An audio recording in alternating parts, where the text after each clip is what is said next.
ভাই মাহতারাম দোস্ত বুজুর্গ, আল্লাহ রাব্বুল আলামিন বললেন আলহামদুলিল্লাহি রাব্বিল আলামিন। আলহামদুলিল্লাহ, আল্লাহ রাব্বুল আলামিন বললেন সমস্ত প্রশংসা আমি আল্লাহ রাব্বুল আলামিনের জন্য।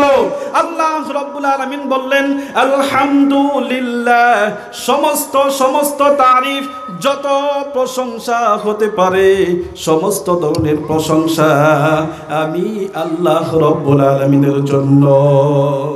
বলে সমস্ত প্রশংসা কার জন্য? একটু জোরে চিৎকার দিয়ে বলেন কার জন্য? অসুবিধা লাগতেছে কি? ভাই মাহতারাম দোস্ত বুজুর্গ, প্রশ্ন যদি করেন কেন কেন আল্লাহর জন্য, আল্লাহ তার প্রতি উত্তরে বলবেন আল্লাহ হলেন রব্বিল আলামিন। একটু জোরে চিৎকার দিয়ে বলেন সুবহানাল্লাহ। আল্লাহ রাব্বুল আলামিন বলছেন ও দুনিয়ার মানুষ, তোমরা এমন একটা সময় ছিল, তোমাদের এমন একটা সময় ছিল যে সময় তোমরা কিচ্ছুই ছিল না। আল্লাহ রাব্বুল আলামিন বললেন হাল আতা আলাল ইনসানি হিনুম মিনাদ দাহরি লাম ইয়াকুন শাইআম মাযকুরা। আল্লাহ রাব্বুল আলামিন বললেন ও দুনিয়ার মানব জাতি, হাল আতা আলাল ইনসান, মানব জাতি, সমস্ত মানব জাতির মধ্যে এমন একটা সময় আর ছিল, এমন একটা সময় আর ছিল না নাই যে সময় সেই মানুষ উল্লেখযোগ্য বিষয়বস্তু কিছুই ছিল না। এমন ছিলাম না নাই, আমাদের কোনো তাসকিরা ছিল না, আমরা এমন ছিলাম। কিন্তু আল্লাহ রাব্বুল আলামিন সেই জায়গা থেকে তিল তিল করে আস্তে আস্তে সমস্ত মানব জাতিকে আল্লাহ সৃষ্টি করলেন। আল্লাহ রাব্বুল আলামিন স্পষ্ট বলে দিলেন ওয়ালাকাদ খালাকনাল ইনসানা মিন সালসালিন মিন হামাইন মাসনুন। আল্লাহ রাব্বুল আলামিন বললেন ওয়ালাকাদ খালাকনাল ইনসান, আমি মানব জাতিকে সৃষ্টি করলাম কোন জায়গা থেকে? মিন সালসালিন মিন হামাইন মাসনুন। আল্লাহ রাব্বুল আলামিন অন্য আয়াতের মধ্যে সূরা নূরের মধ্যে, সূরাতুল মুমিনের মধ্যে বললেন ওয়ালাকাদ খালাকনাল ইনসানা মিন সুলালাতিন মিন তিন। আল্লাহ রাব্বুল আলামিন বললেন আমি মানব জাতিকে সৃষ্টি করলাম এমন বস্তু থেকে, মাটি যা আছে মাটির সারাংশ থেকে আমি মানব জাতিকে সৃষ্টি করলাম। কোন জায়গা থেকে? মাটির সারাংশ থেকে। যা কিছু মাটির মধ্যে হয় সেগুলো একজন ব্যক্তি খায়, সেই খাওয়া বস্তু থেকে আল্লাহ মনি সৃষ্টি করে, আর সেই মনিকে আল্লাহ রাব্বুল আলামিন বললেন সুম্মা জাআলনাহু নুতফাতান ফি করারিম মাকিন। ওই যে মাটির সারাংশ থেকে একজন মাটির বস্তু, উৎপন্ন বস্তু একজন পুরুষে খায়, আর সেই পুরুষের মধ্যে বীর্য সৃষ্টি করে দেয় আল্লাহ রাব্বুল আলামিন। ওই বীর্যকে তারপরে বললেন আল্লাহ রাব্বুল আলামিন এমন একটা জায়গায় রেখে দেয় যে জায়গাটা একদম সুরক্ষিত, তার মধ্যে কোনো সমস্যা আসতে পারে না। তারপর আল্লাহ রাব্বুল আলামিন বললেন সুম্মা খালাকনান নুতফাতা আলাকাতান ফাখালাকনাল আলাকাতা মুদগাতান ফাখালাকনাল মুদগাতা ইযামা। আল্লাহ রাব্বুল আলামিন বললেন সুম্মা খালাকনান নুতফাতা আলাকা, ওই যে নুতফা যে বীর্য ছিল, বীর্যকে আমি রক্তই পরিণত করে দিলাম, রক্ত। ফাখালাকনাল আলাকাতা মুদগা, তারপরে রক্তকে আমি মাংসই পরিণত করে দিলাম। ফাখালাকনাল মুদগাতা ইযামা ফাকাসাউনাল ইযামা লাহমা। একটু চিৎকার দিয়া বলি সুবহানাল্লাহ। ওই যে মাংসের মধ্যে আল্লাহ হাড্ডি বানাইলেন, তারপরে আস্তে আস্তে ওই হাড্ডির মধ্যে মাংস দিয়া দিলেন। তারপরে আল্লাহ বললেন সুম্মা আনশানাহু খালকান আখার, তারপরে ওই বীর্য থেকে আমি অন্য একটা মাখলুক অর্থাৎ মানুষে পরিণত করে দিলাম। একটু চিৎকার দিয়া বলি সুবহানাল্লাহ। আল্লাহ শুধু এতখানিতেই খ্যাত হন নাই, এতখানিতেই খ্যাত হন নাই যে আল্লাহ মানুষকে সৃষ্টি করেছে। আল্লাহ রাব্বুল আলামিন আরো জিম্মেদারি নিয়েছেন, ওয়া মা মিন দাব্বাতিন ফিল আরদি ইল্লা আলাল্লাহি রিজকুহা। একটু চিৎকার দিয়ে জোরে জোরে বলি সুবহানাল্লাহ। আল্লাহ রাব্বুল আলামিন বলছেন, ওয়া মা মিন দাব্বাতিন ফিল আরদি ইল্লা আলাল্লাহ। আল্লাহ মানুষকে বানাইলেন, আল্লাহ সমস্ত মানব জাতিকে সৃষ্টি করলেন। শুধু সৃষ্টি করলেন এতখানিতেই খ্যাত রইলেন না। আল্লাহ রাব্বুল আলামিন বললেন, যত মাখলুক আমি সৃষ্টি করলাম, যত কিছু আমি সৃষ্টি করলাম, সমস্ত কিছুর সমস্ত ধরনের রিজিকের দায়িত্ব আমি আল্লাহ রাব্বুল আলামিন নিয়ে নিলাম। একটু জোরে চিৎকার দিয়ে বলি সুবহানাল্লাহ। আল্লাহ রাব্বুল আলামিন শুধু তাই নয়, আল্লাহ আরো স্পষ্ট রূপে কোরআন শরীফের মধ্যে উল্লেখ করে দিলেন। আল্লাহ রাব্বুল আলামিন আরো কোরআন শরীফে বললেন, ওয়া হুয়াল্লাযী খালাকা লাকুম মা ফিল আরদি জামিআ। শুধু রিজিকের ব্যবস্থা নয়, যত মাখলুক আমি দুনিয়াতে সৃষ্টি করেছি, জমিনের মধ্যে যত মাখলুক আমি দুনিয়ার মধ্যে সৃষ্টি করেছি, সমস্ত মাখলুক আমি তোমাদের জন্যই বানিয়েছি। আল্লাহ রাব্বুল আলামিন বললেন, ও দুনিয়ার বান্দাগণ, আমি আল্লাহ রাব্বুল আলামিনের জন্য সমস্ত প্রশংসা। এর কারণ হলো আমি তোমাদেরকে সৃষ্টি করলাম, সারা জাহানকে সৃষ্টি করলাম। চাষারে আল্লাহ তিলে তিলে আমাদেরকে বড় বানালেন, আল্লাহ আমাদেরকে মঞ্জিলে মকসুদ পর্যন্ত পৌঁছায়া দিলেন। তারপরে বললেন, ও দুনিয়ার মানব জাতি, তোমাদের জন্য দুনিয়ার যত বস্তু আছে, যত মখলুক আছে, সমস্ত কিছু তোমাদের খাদিম হিসাবে বানাই দিলাম। একটু জোরে চিৎকার দিয়া বলি সুবহানাল্লাহ। এখন যদি প্রশ্ন করি হুজুর বা আল্লাহকে যদি জিজ্ঞাসা করা হয়, আল্লাহ তুমি সমস্ত মাখলুককে সৃষ্টি করলা, বুঝলাম, সমস্ত মাখলুককে লালন পালন করলা, সেটাও বুঝলাম। এখন বুঝাইয়া দাও, জানি না আল্লাহ কেন সৃষ্টি করলা। আল্লাহ তার প্রতি উত্তরে বললেন, আল্লাহ বললেন, ও দুনিয়ার বান্দাগণ, আমি তোমাদেরকে সৃষ্টি করার অন্য কোনো কারণ নাই। আমি তোমাদের সমস্ত বস্তু খিদমতের জন্য বানায় দিলাম, এর অন্য কোনো কারণ নাই। একটি মাত্র কারণ, সেটি হলো আমি হলাম পরম দয়ালু। একটু জোরে চিৎকার দিয়া বলি সুবহানাল্লাহ। আল্লাহ কি? আল্লাহ হলেন পরম দয়ালু, আল্লাহ হলেন অতি দয়ালু, পরম দয়ালু। এর অর্থ হলো যে দয়ার আর শেষ নাই, অর্থাৎ লাশ সীমা পর্যন্ত দয়া হতে পারে, সেই দয়ালু হলেন আল্লাহ। আর সেই দয়ার কারণে আল্লাহ তাআলা সমস্ত দুনিয়াকে বানালেন। বুঝাইতে পারছি কথা? একটু জিকির করি, আমি অল্প চা খাই, একটু জিকির করি না আমরা সবাই।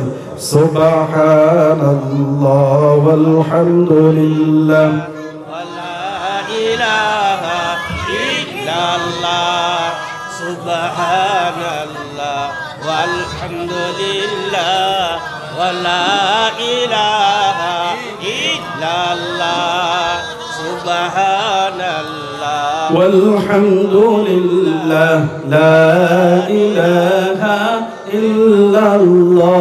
একটু জোরে, সুবহানাল্লাহ ওয়াল হামদুলিল্লাহ লা ইলাহা ইল্লাল্লাহ, লা ইলাহা ইল্লাল্লাহ মুহাম্মাদুর রাসূলুল্লাহ সাল্লাল্লাহু আলাইহি ওয়াসাল্লাম। ভাই মুহতারাম দোস্ত বুজুর্গ, এখন যদি জিজ্ঞাসা করা হয়, হে আল্লাহ, তোমার দয়ার জন্য বুঝলাম সমস্ত মাখলুককে সৃষ্টি করেছো, এখন পর্যন্ত রিজিক দিয়ে দিছো, নামাজ পড়ক বা না পড়ক, ইমান আনক বা না আনক, সমস্ত মাখলুককে তুমি রিজিক পৌঁছাইতেছ, এমন ভাবেই কি চিরস্থায়ী চলবে? যদি জিজ্ঞাসা করি যে এইভাবেই কি চিরস্থায়ী চলবে, আল্লাহ তার প্রতি উত্তরে বলবেন, আল্লাহ রাব্বুল আলামিন বললেন আর রহিম, এর প্রতি উত্তরে আল্লাহ বললেন আর রহিম, না না এমন হবে না। এমন একটা সময় আসবে যে সময় আল্লাহ রাব্বুল আলামিন সমস্ত মাখলুকের প্রতি দয়া করবেন না। আল্লাহ রাব্বুল আলামিন সবাইকে দয়া করবেন না, শুধুমাত্র কিছুগুলা ব্যক্তিদেরকে দয়া করবে, আর সমস্ত ব্যক্তির জন্য আল্লাহ দয়াবান হবে না। এখন যদি প্রশ্ন করি হুজুর, ওইটা কোন সময় আসবে যে সময় আল্লাহ সবার উপরে দয়া করবে না? আল্লাহ তার প্রতি উত্তরে বললেন মালিকি ইয়াউমিদ্দিন। আল্লাহ রাব্বুল আলামিন তার প্রতি উত্তরে বললেন মালিক ইয়াউমিদ্দিন, ওই যে কিয়ামতের দিন, কিয়ামতের দিন আল্লাহ রাব্বুল আলামিন সবার উপরে বরাবর দয়া করবেন এমন কিন্তু হবে না। আল্লাহ কিছুগুলা বান্দা আছে তাদের প্রতি দয়া করবেন, আর কিছুগুলা আছে তাদের প্রতি কিন্তু আল্লাহ দয়া করবে না। বন্ধুগণ, আল্লাহ রাব্বুল আলামিন কোরআন শরীফের মধ্যে বলছেন ওয়ামতাজুল ইয়াউমা আইয়ুহাল মুজরিমুন। আল্লাহ রাব্বুল আলামিন বলছেন সূরা ইয়াসিনের মধ্যে, আল্লাহ রাব্বুল আলামিন কিয়ামতের দিন বলবে, ও ফেরেশতাগণ, ও ফেরেশতাগণ, ওয়াসিকাল লাযীনা কাফারু ইলা জাহান্নামা যুমারা ওয়াসিকাল লাযীনা ইত্তাকাউ রাব্বাহুম ইলাল জান্নাতি যুমারা।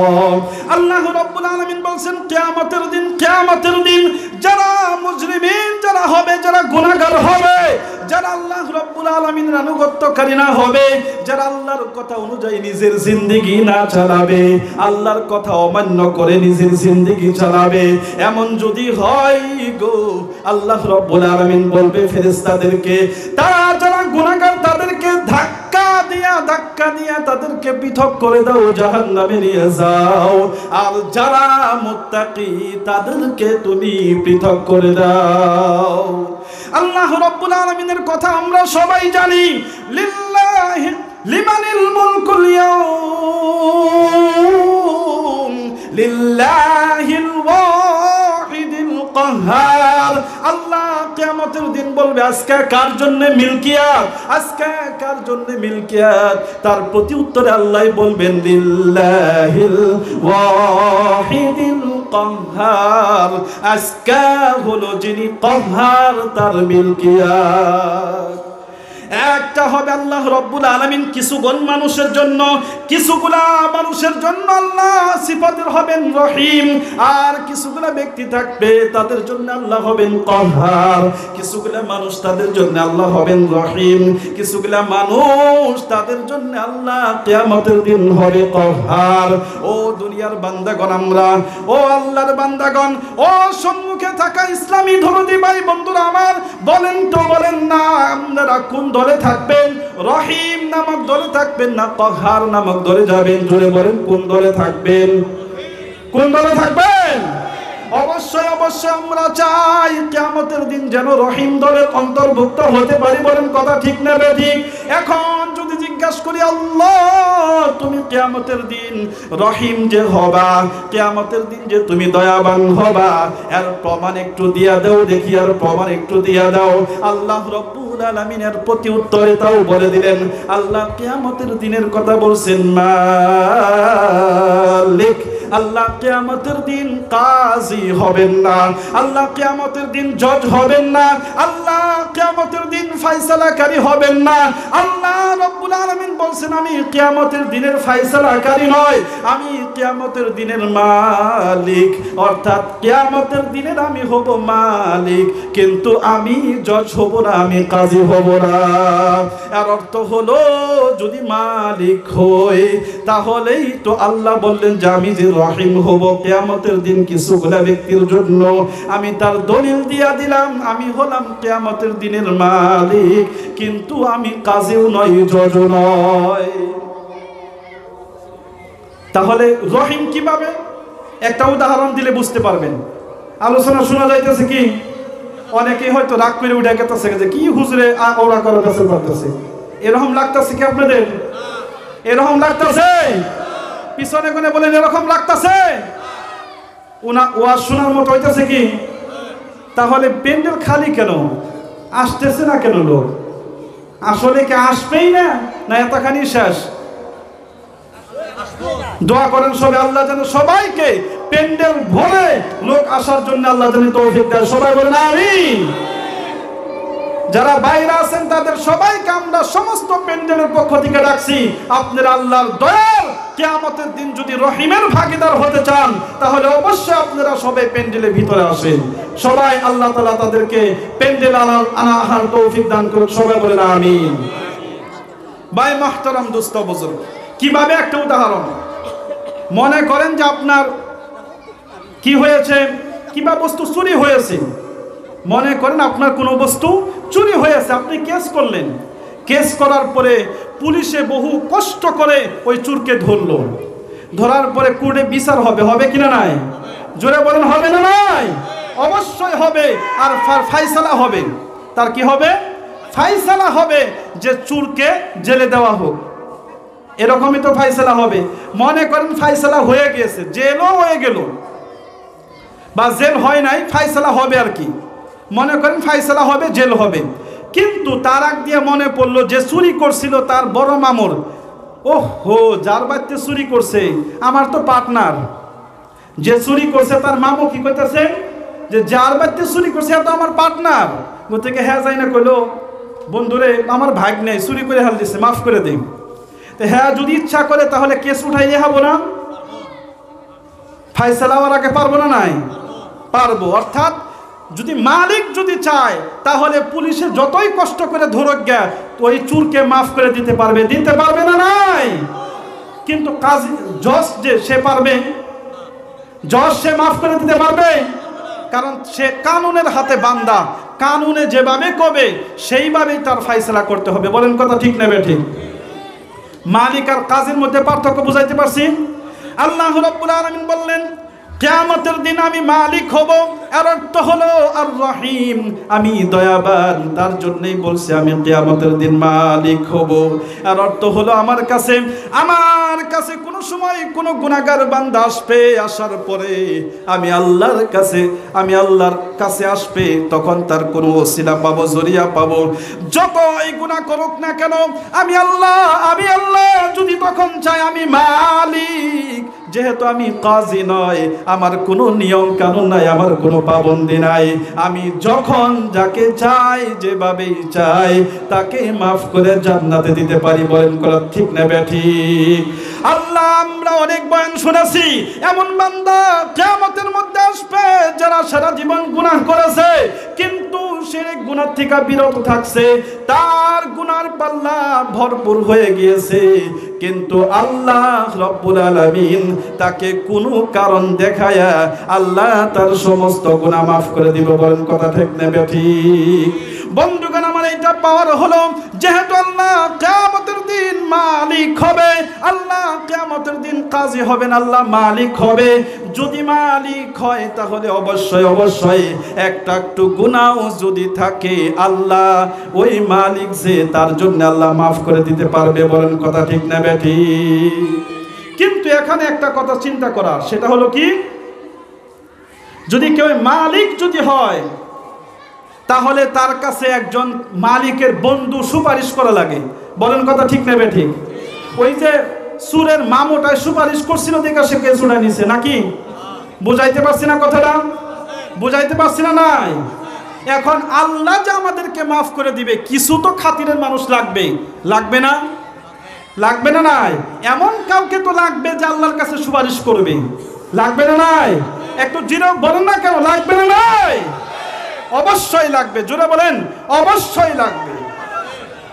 আল্লাহ রাব্বুল আলামিন বললেন ও দুনিয়ার বান্দাগণ তোমরা চিন্তা করিও না, কিয়ামতের দিন যেহেতু আমি মালিক হব, আমার কাছে এমন কিছুগুলা বান্দা থাকবে যারা আমার কাছে সুপারিশ করব। কিছু গুনাহ যদি হয়, সুপারিশের জরিয়া কইরা আমি আল্লাহ তাকে মাফ করে দিব। কিয়ামতের দিন আল্লাহ রাব্বুল আলামিন স্পষ্ট বলেন, আল জামিউস সগীর ওই কিতাবের মধ্যে আস-সুয়ুতি তিনি বলছেন, তিনি হাদিস রিওয়ায়াত করেছেন, বর্ণনা করেছেন, ইয়াশফাউ ইয়াউমাল কিয়ামাতি থালাথাতুন আল আনবিয়াউ থুম্মাল উলামাউ থুম্মাশ শুহাদা। একটু জোরে চিৎকার দিয়ে বলেন সুবহানাল্লাহ। কিয়ামতের দিন আল্লাহ রাব্বুল আলামিন বললেন, ও দুনিয়ার বান্দাগণ, তোমরা চিন্তা করিও না, তোমরা চিন্তা করিও না। যদি কোনো তোমার একটু গুনাহ হয়েও যায়, যদি ছোটখাটো যদি কোনো গুনাহ থাকে, আল্লাহ রাব্বুল আলামিন বললেন, আমি হলাম কিয়ামতের দিনের মালিক। মালিক যদি হয় আমার কাছে সুপারিশকারী থাকবে। আল্লাহর হাবিব সাল্লাল্লাহু আলাইহি সাল্লাম বললেন, তিন ধরনের ব্যক্তি তারা আল্লাহর কাছে ওই কিয়ামতের দিন সুপারিশ করবে। এক নম্বর, যারা নবীগণ তারা আল্লাহর কাছে সুপারিশ করবে।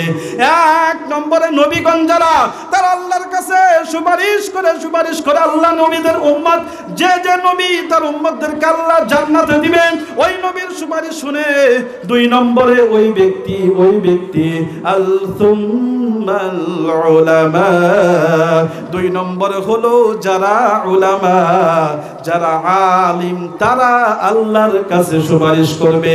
একটু জোরে চিৎকার দিয়া বলি সুবহানাল্লাহ। ভাই মাহতারাম, দোস্ত বুজুর্গ, আমরা শুনেছি একজন হাফিজ কোরআন যদি হতে পারে, ওই ব্যক্তি নিজেও যদি হাফিজ হয় এবং কি কোরআন শরীফের উপর যদি আমল করে, আমলকারী হাফিজ যদি হয়, ওই ব্যক্তি কিয়ামতের দিন আল্লাহর সম্মুখে এমন 10 জন ব্যক্তি যার ঠিকানা জাহান্নাম ফায়সালা হয়ে গিয়েছিল, যার ঠিকানা জাহান্নাম হয়ে গিয়েছিল, এমন ব্যক্তি 10 জনকে সুপারিশ করে আল্লাহর জান্নাতে নিতে পারবে। একটু জোরে চিৎকার দিয়ে বলি সুবহানাল্লাহ। কিন্তু একজন আলিম যখন হবে, যেমন ভাবে কোনো আপনার ছেলে যদি হয়, আপনার কোন আত্মীয় স্বজন যদি আলিম যদি হয়, সে যদি আমলকারী যদি হয়, আপনার কোনো মেয়ে যদি আলিমা হয়, আপনার সম্পর্কীয় কেউ যদি আলিমা হয় এবং কি তার উপরে আমিলাও হয়, আমলকারীও যদি হয়, আল্লাহ রাব্বুল আলামিনের হাবিব তিনি বলছেন, ইদা জাতামাল আলিম ওয়াল আবিদ আলা সিরাত, পুলসিরাত রাস্তার মধ্যে একজন আবিদকে দাঁড়ায়, যখন আবিদ থাকবে, জমা হবে, একজন আবিদ পুলসিরাতের মধ্যে দাঁড়ায়া থাকবে, একজন আলিম পুলসিরাতের মধ্যে দাঁড়ায়া থাকবে। কিলা লিল আবিদ, যে ইবাদতকারী, যে আল্লাহর বুজুর্গ আবিদ, যে ইবাদতকারী, ওই ব্যক্তিকে বলা হবে, উদখুলিল জান্নাহ, ও আবিদ তুমি আল্লাহর জান্নাতে চলে যাও। ওয়া তানাআমা বিইবাদাতিক, তুমি যে ইবাদত করেছো, তুমি যে কষ্ট করেছো, তুমি যে আমার পক্ষ থেকে আসা হুকুমগুলো মেনে চলেছো, তুমি আমার পক্ষ থেকে যা কিছু আসছে সব মেনে চলেছো, যেহেতু আমার পক্ষ থেকে আসা হিদায়াতকেও তুমি মেনে চলেছো, তোমার জন্য অনুমতি হলো তুমি যাও, জান্নাতে যাও, আর জান্নাতে গিয়া নিজের আরাম মতে নিজের জিন্দেগি চালাও। কিন্তু একজন আলিমকে বলা হবে ওয়াকিলা লিল আলিম, একজন আলিমকে বলা হবে কিফ, হে আলিম তুমি দাঁড়ায় থাকো, তুমি আগেই জান্নাতে যাও না। কারণ কি তুমি দাঁড়ায় থাকো, তার কারণ কি? আল্লাহর পক্ষ থেকে বলা হবে ফাশফা লিমান আহবাবতা, ফাশফা লিমান আহবাবতা। এমন ব্যক্তি ও আলিম তুমি পুলসিরাতে দাঁড়ায় থাকো, তুমি তুমি যাকে পছন্দ করো, যাকে তুমি পছন্দ করো, যাকে তুমি মোহাব্বত করো, এমন ব্যক্তি ও আলিম তুমি যাকে মোহাব্বত করো, এমন ব্যক্তি যারা তুমি যাদেরকে চাও, তুমি যাদের বিষয় চাও, ফাইন্নাকা লা তাশফাউ লিআহাদিন ইল্লা শুফিআতা, যা সুপারিশ করবা, যার জন্য করবা, আল্লাহ সব সুপারিশ তোমার কবুল করে নিবে। একটু জোরে বলি সুবহানাল্লাহ। বোধহয় বেজার, কারণ আলিমের কথা যে কয়েছে, আলিম তো সমস্যা, সমাজের অঞ্চলের অ্যালার্জি তো আলিম। কিন্তু আমরা যদি আমাদের অ্যালার্জি হয় কাজ হবে। আল্লাহর হাবিব তো কি বলছেন? আল্লাহর হাবিব কি বলছেন? ও দুনিয়ার বান্দাগণ, কিয়ামতের দিন পুলসিরাতের মাঠে একজন আলিমকে বলা হবে তুমি দাঁড়ায়া থাকো, দাঁড়ায়া থাকো। কারণ কি? তুমি যাকে চাও, তুমি যাকে মহব্বত করো, তুমি যাকে পছন্দ করো, তার জন্য সুপারিশ করো। কেননা তুমি যদি সুপারিশ করো, তুমি যার সুপারিশ করবা, যার বিষয় করবা, ও আল্লাহ এই বান্দা আমার কথা অনুযায়ী নিজের জিন্দেগি চালাইছে, এই বান্দা হলো আমার বাবা, আমাকে আলিমা বানাইছে, এই বান্দা হলো আমার বাবা, আমাকে আলিম বানাইছে, এই বান্দা হলো আমার চাচা, এই বান্দা হলো মাদ্রাসার এমন এক ব্যক্তি যে সভাপতি ছিলেন, মাদ্রাসায় এমন এক ব্যক্তি যে মাদ্রাসায় কমিটিতে ছিল না, কিন্তু যখন হুজুররা চাইতো লগে লগে লাখ লাখ টাকা, হাজার হাজার টাকা মাদ্রাসায় দিয়া দিত।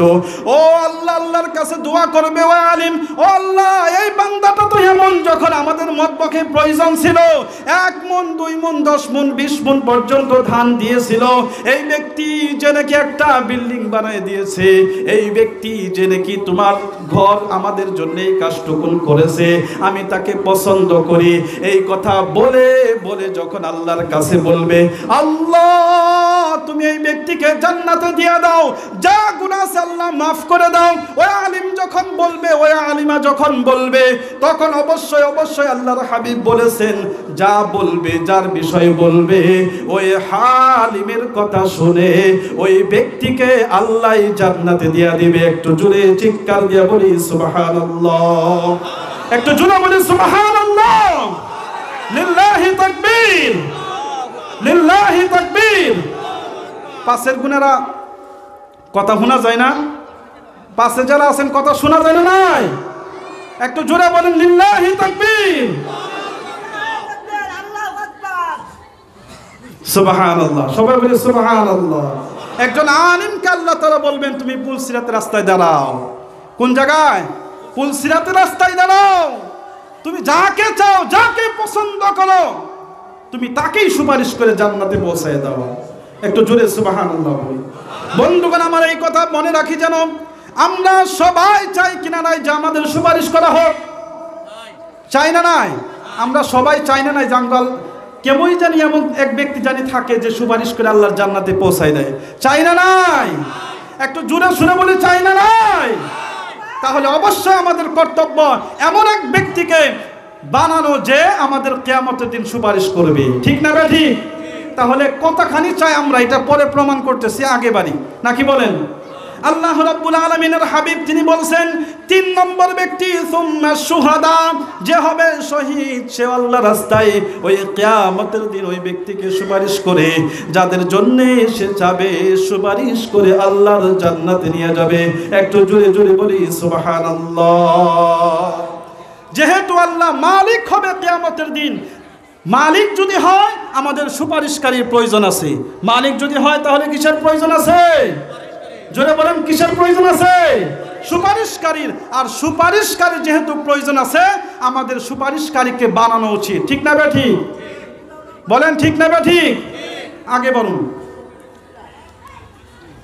এখন প্রশ্ন, আল্লাহ এই যে যাদেরকে সুপারিশ করা হবে, আল্লাহ যে রহিম, আল্লাহ যে দয়াবান, কিয়ামতের দিন 2টা দল যে হবে, এই যে রহিম দল, একটা হলো কহার দল।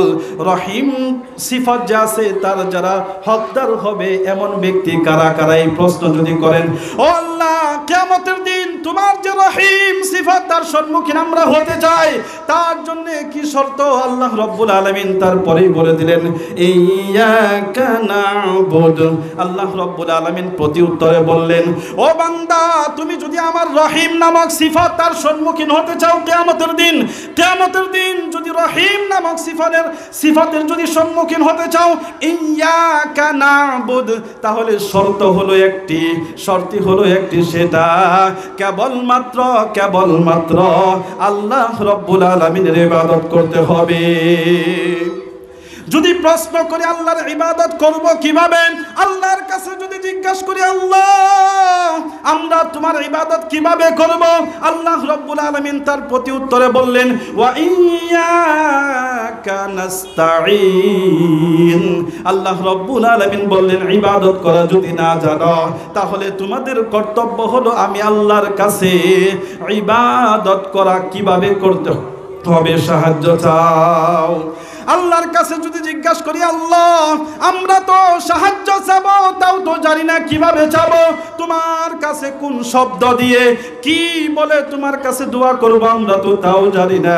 আল্লাহ শিখাইয়া দিলেন ইহদিনাস সিরাতাল মুস্তাকিম। একটু জোরে চিৎকার দিয়া বলি সুবহানাল্লাহ। আল্লাহ কত দয়াবান, আমাদেরকে শিখাইয়া দিল আমরা আল্লাহর কাছে কি দোয়া চাবো, আমরা আল্লাহর কাছে কি দোয়া চাবো, আমরা আল্লাহর কাছে চাবো ইহদিনাস সিরাতাল মুস্তাকিম, আমরা আল্লাহর কাছে চাবো সিরাতে মুস্তাকিমের রাস্তা।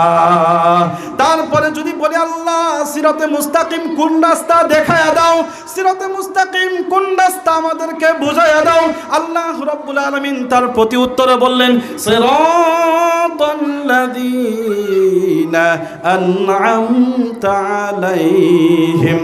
আল্লাহ রাব্বুল আলামিন বললেন ও বান্দা তোমরা যদি সিরাতে মুস্তাকিম কারা কোন রাস্তা কাদের রাস্তা যদি না জানো, কোন রাস্তা সিরাতে মুস্তাকিমের রাস্তা তোমরা যদি না জানো, আল্লাহ রাব্বুল আলামিন বললেন ওই ব্যক্তিদের রাস্তা সিরাতাল্লাযীনা, ওই ব্যক্তিদের রাস্তা হলো সিরাতে মুস্তাকিম যাদেরকে আমি আল্লাহ পুরস্কৃত করেছি। একটু জোরে চিৎকার দিয়া বলি সুবহানাল্লাহ। এখানে কিন্তু একটা কথা জানার বিষয়, সেটা হলো সিরাতে মুস্তাকিম বলার সাথে সাথে আল্লাহ বললেন যাদেরকে আমি পুরস্কৃত করেছি, কিন্তু আল্লাহ এই কথা বলেন নাই যে কোরআন মানো, আল্লাহ বলেন নাই যে হাদিস মানো। আল্লাহ বলছেন যারা কোরআন মানে হাদিস মানে তাদের অনুসরণ করো, যারা কোরআন মানে হাদিস মানে তাদের অনুসরণ করো, অর্থাৎ যাদেরকে আমি আল্লাহর পক্ষ থেকে পুরস্কৃত করা হয়েছে এমন ব্যক্তির কথা অনুসরণ করে চলবা। আল্লাহ রাব্বুল আলামিন যদি জিজ্ঞাসা করি আল্লাহ ওই ব্যক্তিগুলা কারা একটু নাম বলে দিলে ভালো হতো, আল্লাহ রাব্বুল আলামিন তার প্রতি উত্তরে বললেন অবশ্যই বলে দিতেছি। আল্লাহ বলেন উলাইকাল্লাযীনা আন'আমাল্লাহু আলাইহিম মিনান নাবিয়্যিনা ওয়াস-সিদ্দীকিনা ওয়াশ-শুহাদা'i ওয়াস-সালিহিন। আল্লাহ রাব্বুল আলামিন বললেন ও দুনিয়ার বান্দা সিরাতে মুস্তাকিম ওদের রাস্তা, ওই ব্যক্তিদের রাস্তা যাদেরকে আমি পুরস্কৃত করেছি তারা এক নম্বরে হলো নবীগণ। তারপরে যেহেতু তোমরা বলবা যে নবী তো দুনিয়াতে নাই, তারপরে কোন রাস্তা? আল্লাহ বললেন সিদ্দিকগণ অর্থাৎ সাহাবায়ে কেরামের রাস্তা। তাও যদি বলো যে না তারাও নাই, তাহলে আল্লাহ বললেন শুহাদা শহীদগণের রাস্তা। এখন যদি বলো তাও নাই নবীও নাই, সাহাবায়ে কেরামও নাই, শুহাদাগণ শহীদগণ নাই, আল্লাহ তার প্রতি উত্তরে বললেন তারপরে প্রতি উত্তরে বললেন আল্লাহ রাব্বুল আলামিন সালেহিন যারা আছে, নেক ব্যক্তি যারা আছে তাদের রাস্তা তোমরা অবলম্বন করো। নেক ব্যক্তি যারা আছে তাদের রাস্তা যদি তোমরা অবলম্বন করতে পারো অবশ্যই তোমরা সিরাতে মুস্তাকিমের রাস্তায় হবা। এখন আল্লাহ রাব্বুল আলামিন তার প্রতি উত্তরে বললেন আল্লাহ তোমার নিয়ামত যাদেরকে দেওয়া হয় নাই, যারা তোমার নিয়ামত থেকে বঞ্চিত এমন কারা আল্লাহ রাব্বুল আলামিন প্রতি উত্তরে বললেন গায়রিল মাগদুবি আলাইহিম ওয়ালাদ-দাল্লিন। এমন ব্যক্তি হলো ওরা, এমন ব্যক্তি হলো ওরা যারা জানে কিন্তু মানে না। ওরা জানে কিন্তু মানে না। আমরা জানি নামাজ পড়া লাগে কিন্তু নামাজ পড়ি না। আমরা জানি পর্দা করা লাগে কিন্তু পর্দা করি না। আমরা জানি ভিন পুরুষের সাথে কথা বলা লাগে না কিন্তু মানি না। আমরা জানি মহিলার সাথে কথা বলা লাগে না কিন্তু মানি না। আমরা এইটাও জানি সবাই এসে বাইরে দোকানে ঘোরাফেরা করা লাগে কিন্তু মানি না। আমরা এটাও জানি সবাই এসে বাইরে ঘোরাফেরা করা লাগে না, সবাই বসা লাগে কিন্তু মানি না। আল্লাহ রব্বুল আলামিন বললেন যারা জানে মানে না এমন ব্যক্তি হলো আল্লাহর নিয়ামত যে আছে তার থেকে দূরে। তারপরে আল্লাহ রব্বুল আলামিন বললেন ওয়ালাদ-দাল্লিন, আর ওরা যারা জানেও না, জানার চেষ্টাও করে না এবং কি তারা মানেও না। জানে মানে না, আরেকটা হলো জানেও না, জানার চেষ্টাও করে না, আর মানবে কোথা থেকে? এখন যদি আমরা এই যে কথা একটা বলি না যে যা মরবার আলিমরাই মরক গেছেন, ওরা জানে ওকে মানো না, আমরা জানিও না, আমরা মানবো কোন থেকে? এই কথা কইলে কি রেহাই আছে? জোরে বলেন রেহাই আছে? এই সূরা ফাতিহা থেকে পাইলাম ওয়ালাদ-দাল্লিন, জানে না, ইসলামের কথা জানো না। কি জন্য জানো না? তোমার জন্য তো জানা ফরজ ছিল, তোমার জন্য জানা ফরজ ছিল। কিন্তু তলাবুল ইলমি ফারিদাতুন আলা কুল্লি মুসলিম ওয়া মুসলিমা, প্রত্যেকজন মুমিন মহিলা, একজন কি মুমিন পুরুষ, প্রত্যেকের উপরে দ্বীনের জ্ঞান শিক্ষা করা ফরজ ছিল। কিন্তু তোমরা জানো না। কেন জানো না? না জানার জন্য ওয়ালাদ-দাল্লিন, তোমরা গুমরাহ, তোমরা রাস্তা থেকে আলাদা হয়ে গিয়েছো, তোমরাও জাহান্নামী মাগদুম।